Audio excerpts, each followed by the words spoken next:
Hello guys! Magandang araw po sa inyong lahat. Yan guys, ngayong araw pong palang ito ay nagluto po ako ng creamy and meaty spaghetti. Ito po yung version ko ng spaghetti guys. Alam ko po na meron po tayong kanya-kanyang style sa pagluluto ng spaghetti. Pero ito pong isi-share ko ngayong araw na ito is yung style po ng pagluluto ko guys. Ayan guys, bago ko nga po pala guys iginisa yung bawang at sibuyas, sinangkot sa ko nga po pala guys munang mabuti yung pork giniling. Pero guys, advice ko lang po sa inyo, kung may budget din naman po kayo, gamitin nyo po guys yung beef giniling guys para po talagang napakasarap ng spaghetti nyo.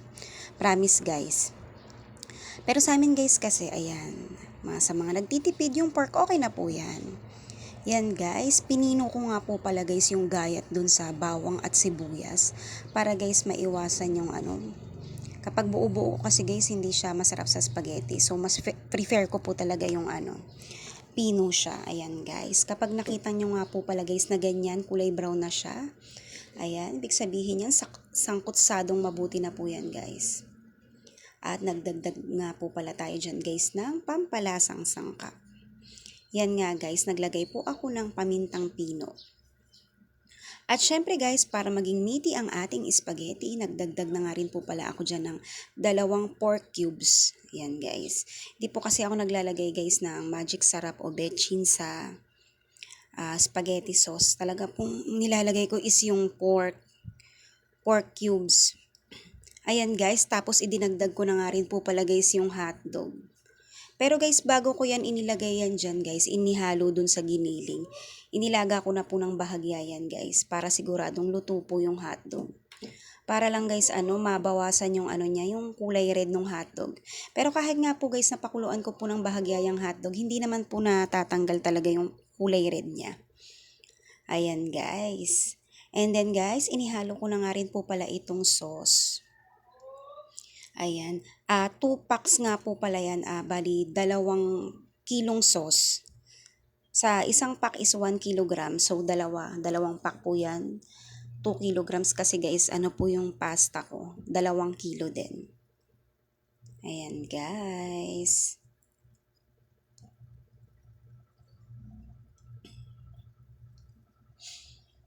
Ayan guys, tapos hihinaan po natin ang bahagya yung apoy para hindi po masunog.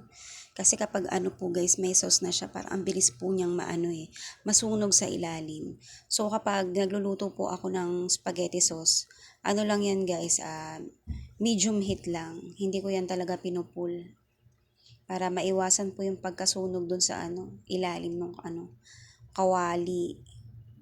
Ayan guys, halu-haluin nga lang po natin siya guys ng bahagya para naman po magpantay yung luto. Ayan. Nagluto nga po pala ako guys ng spaghetti kasi guys handa ko po yan guys nung birthday ko. Medyo late yung pagka-upload pero okay lang guys. Ang mahalaga na i-share ko po sa inyo itong pamamaraan ko ng pagluluto ng spaghetti. At ayan guys, sa pagluluto ko nga po ng spaghetti, hindi po nawawala yung Nestle cream. Ayan guys, hindi po ako naglalagay guys ng gatas sa spaghetti. Nestle cream po talagang puro. Para po talagang creamy po ang ating spaghetti sauce. At hindi rin po ako dyan guys naglalagay ng tubig or ketchup, hindi po ako naglalagay guys. Ayan, ganyan lang siya guys, purong sauce lang po siya. Ayan, masarap po kasi guys kapag Nestle cream po yung ginagamit, nababalance po yung asim ng sauce. Kaya yung magiging spaghetti sauce nyo is hindi po siya maasim. At talagang creamy po ang lasa ng ating sauce. Ayan, naglagay nga po ako ng kaunting tubig lang guys, yung sa pinaghugasan lang nung pinaglagyan ng Nestle cream. Sayang naman po guys. Yan, siguro ang naibuhos ko dyan, mga 2 kutsara lang guys. Kasi ayoko nga po guys naglalagay ng tubig sa spaghetti. Gusto ko po purong sauce talaga siya guys. At para maiwasan yung pagkapanis ng sauce. Ganun kasi yun guys eh. Na-try ko yun dati guys, nagluto ako. Nilagyan ko ng mga kalahating basong tubig. Mabilis po mapanis yung sauce. Ayan. Pero kapag guys purong sauce siya guys, Kahit 1 week yan sa ref guys, hindi yan talaga nasisira. At depende na rin po yan sa pamamaraan ng pagluluto guys. Ganun lang po yun. At ayun nga po guys, ito pong sa pagluto ko ng spaghetti, nakakatuwa kasi nga po, nagbigay din ako dun sa mga kapitbahay nung birthday ko at nakakatuwa nga po guys, nang pinuri po nila itong spaghetti ko. Ang sabi po nila, napakasarap daw po, para siyang spaghetti ng Jollibee at natuwa nga po ako dun guys. Kaya sabi ko po dun sa mga kapitbahay ko, hayaan nyo pag nagluto ako ng spaghetti, bibigyan ko kayo ulit. At ayan nga guys, naglagay nga lang din po ako dyan ng 3 kutsaritang brown sugar. Tapos yung asin po guys, tinansya ko lang. Kamay na po yung ginamit ko para maiwasan po natin yung pagkaalat ng ating sauce. Kasi nga po guys, yung pork cubes, maalat na po yan guys. Kaya nagdagdag po ako ng mga 3 kutsaritang asukal para mabalance po niya guys yung lasa. At ang hirap naman nga po kapag napaalat ang ating sauce, ang hirap po maghabol. Kaya ang ginagawa ko dyan guys, tansya-tansya. Pakunti-kunti munang seasoning. At sa dulo, pag tinikman ko yan guys, ayan nga po guys, titikman ko. Ayan, ganyan ako guys magluto. Tinitikman ko kahit hindi pa siya tapos para guys, mahahabol ko siya sa dulo kung ano nga po palang lasa. At yan nga guys, nagdagdag nga rin po pala ako dyan guys ng cheese. Kasi nga po guys, kapag sa handaan kainan, lagi po namin nakakalimutan guys maglagay ng cheese. Kaya ang ginagawa ko dyan guys, yung kalahating bar ng cheese, inilalagay ko na dun sa mismong sauce. Para dun pa lang sa sauce guys, panalong panalo na.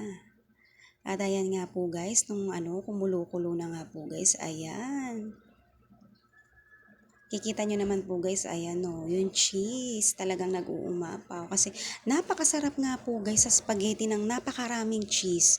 Napaka-creamy niya. Ayan guys, kita nyo guys, ang lapot po ng pagkadali ko dyan guys. Siyempre titikman natin kung ano na nga po, kung napaalat ba o ano. Ayan guys. Ayan guys, nag-thumbs up ako. Ibig sabihin yan guys, panalong panalo na ang lasa. At ito naman po guys, ang ating pasta spaghetti. Ayan, sa pagluluto nga po guys ng pasta spaghetti, tansya-tansya lang din po dyan guys. Ako kasi guys, ayoko po sa pasta yung lusak at ayoko rin po ng hilaw. Ang gusto ko po guys sa pasta spaghetti is yung firm pa po siya guys. Yung pag kinain mo, yun talagang parang sa spaghetti ang style, yung sa Jollibee, yan guys. Ayan guys, ang ganda-ganda ng pagkakaluto. Naglagay nga lang po ako dyan guys ng mantika at saka asin guys dun sa habang pinapakuluan po yung spaghetti pasta.